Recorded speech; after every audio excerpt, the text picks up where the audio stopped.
Hello everybody! Welcome to another very exciting reveal of the latest GT car. After the huge success of the GT4 RS, many of you guys may have thought, what would it be to have that kind of car without a roof, as a Spyder, as a convertible? And behind me you will find the answer how it looks. And I can tell you it looks great. Here it is, 718 Spyder RS. You see the car here with the Weissach package.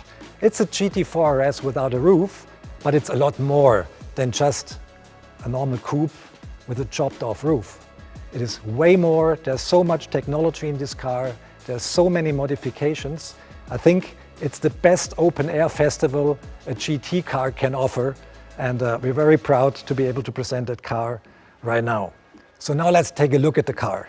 Beginning at the front, it resembles a GT4 RS pretty much. There's lots of similar parts, but if we start from down below, we see here, for aerodynamical reasons, we have a different front wing, which is a little bit shorter, to get the car into an aerodynamical balance, because we're lacking a big spoiler. So we have to bring the car back into balance.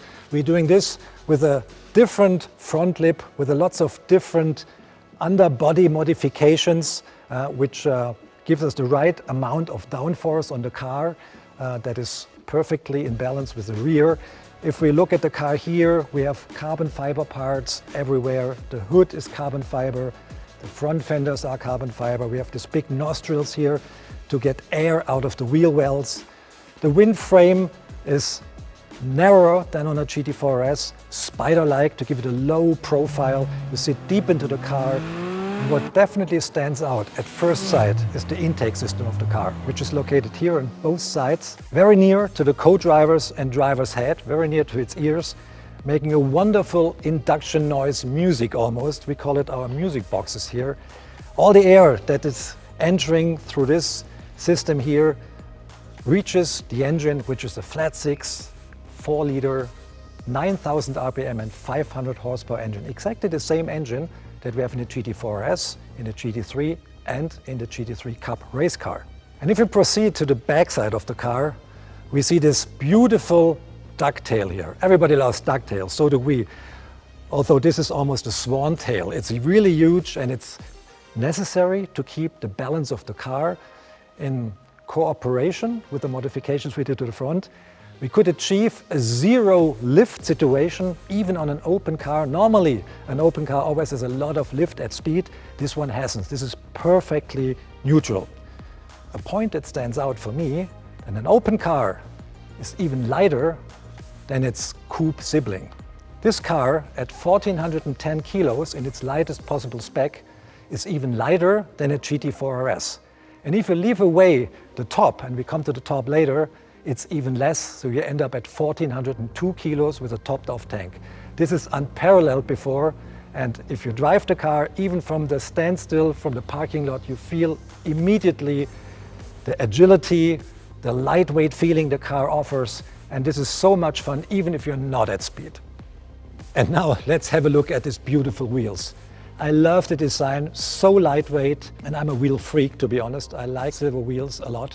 And the design is the lightest possible way and the stiffest possible way to make the best lightweight design out of a rim.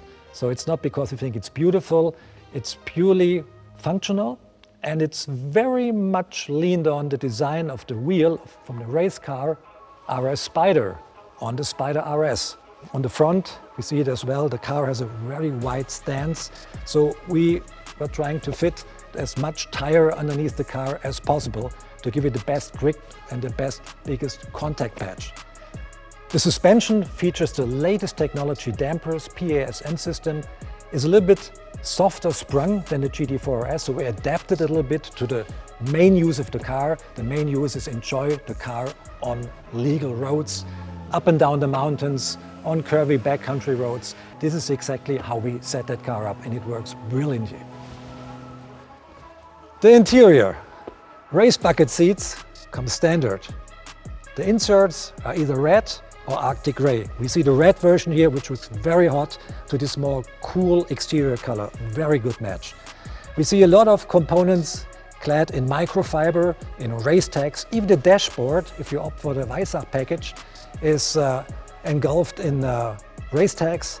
The steering wheel is, and the shifter as well. Talking about the shifter, we have a PDK gearbox in that car. 7-speed, very, very short gears, and contribute a lot to the fierce acceleration the car offers. The car here is a little bit the luxury version because it features a radio, so you can opt for a radio delete as well, saving another 6 kilos of the car, if you rather listen to the music that is produced by these loudspeakers. Now we have an idea how that car looks without a top. But many of you might ask themselves, how does it look closed? This car is a Spyder, and a Spyder is a car, an open car, that in case it rains or the sun beats down too hard, can be equipped with a lightweight emergency top. And we want to demonstrate how the car looks with the top, but it's a little bit a procedure. We really love to celebrate the procedure. It's not the push of a button.